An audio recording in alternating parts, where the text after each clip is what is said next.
Hey friends, thank you for joining me for another tutorial. If you are watching on Patreon, thank you. If you are watching on YouTube, thank you also.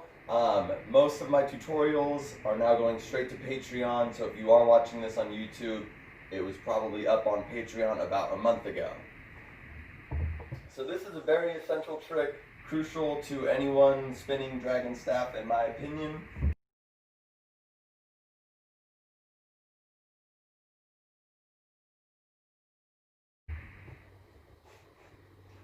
I think of it as just the OG trap. I don't know if it has a particular name. It's definitely a trap. I suppose you could call it an inner arm trap. But that is what we will be learning today. So what exactly is a trap? From my understanding, it is essentially any trick where the staff is being held up or kept going between 2 points of contact.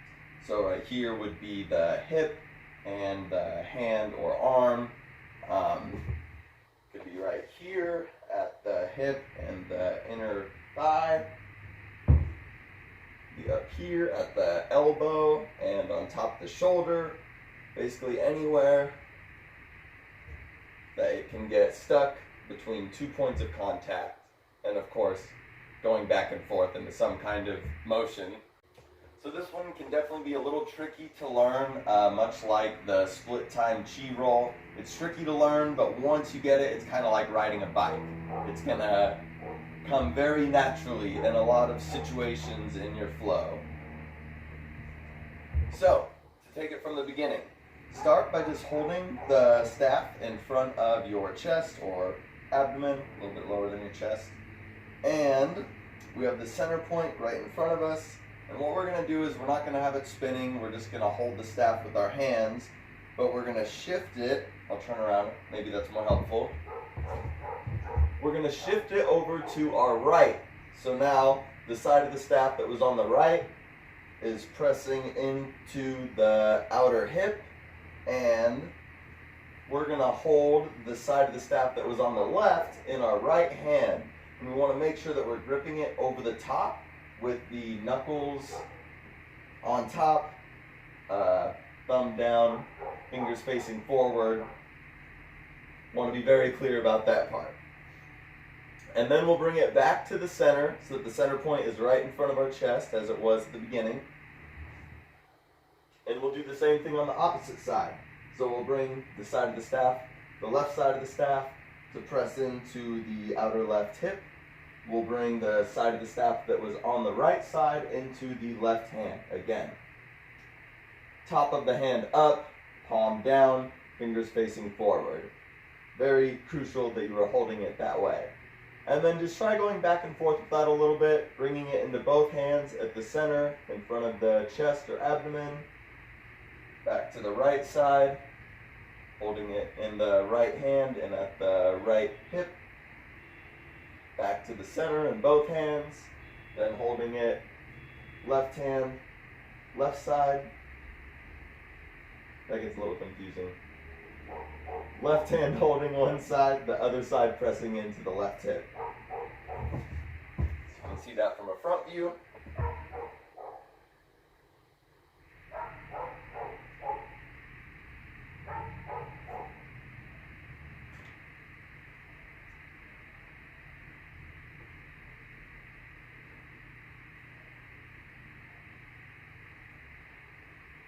And that is going to be the motion of this trick.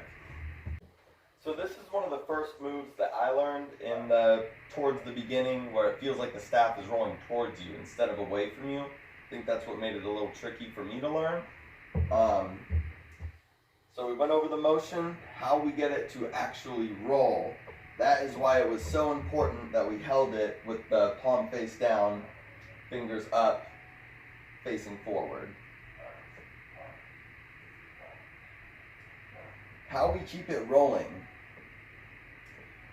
We are going to have the center point roll up the top of the right fingertips, and then rolls up the hand, up the arm, until it gets stuck right about here.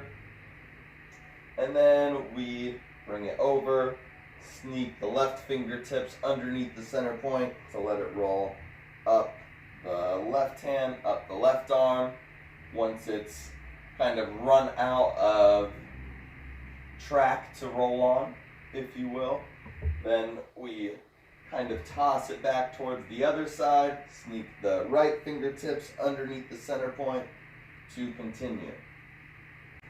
So this is where a lot of what I would call bad habits come in with this trick, and that is by not using the top of the fingertips to let the staff roll up, because that is going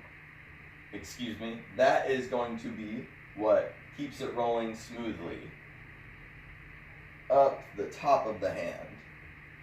Very important, so I'm going to mention it numerous times throughout this tutorial.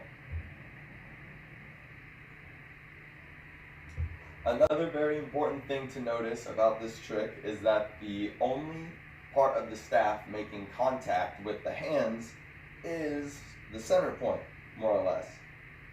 It goes up the right hand, switch, up the left hand, switch, starts to reach that arm, switch. But you'll see it stays relatively at the center. It might skew a little bit, but mostly at the center, and then the side of the staff will roll, I guess you could say down the hip. Center point is rolling up the hand, other side rolling slightly down the hip, but I wouldn't focus too much on that part. Focus more on the center point rolling up the hand. And to be clear, there is a slight second there where my fingers are kind of upwards, just to sneak in that hand. But as soon as you can, switch so that the top of the hand is up, palm is face down.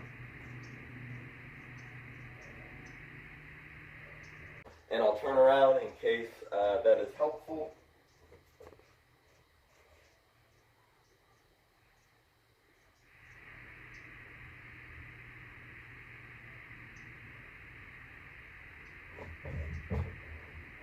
Now you're just seeing my right side.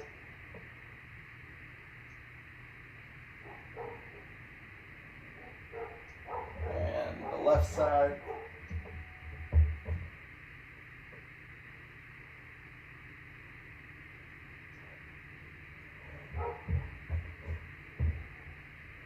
The arms will stay bent. Elbows pointing outwards.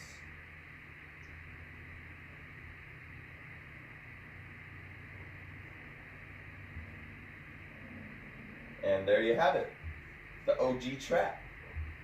Something else worth mentioning, the other side of the staff that is making contact with the side of the body doesn't necessarily have to be at the hip. It could be up towards the ribs, even up near the armpit, whatever you find most comfortable or looks coolest, I suppose.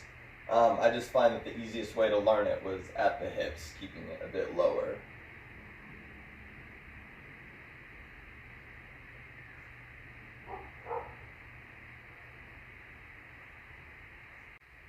So like I said, this move is probably going to feel a little bit awkward when you're first learning it because the staff is rolling towards you, up the arm. But keep the palm face down, let that center point roll towards you, up the arm. Let that other side of the staff make contact with the side of the body. And you should have this with a matter of practice. As always, thank you so much for watching. I hope you found it helpful. Leave me any comments or questions that you have, and I will try my best to get back to them. I'll see you guys in the next one, and if you're on Patreon, I'll see you even sooner.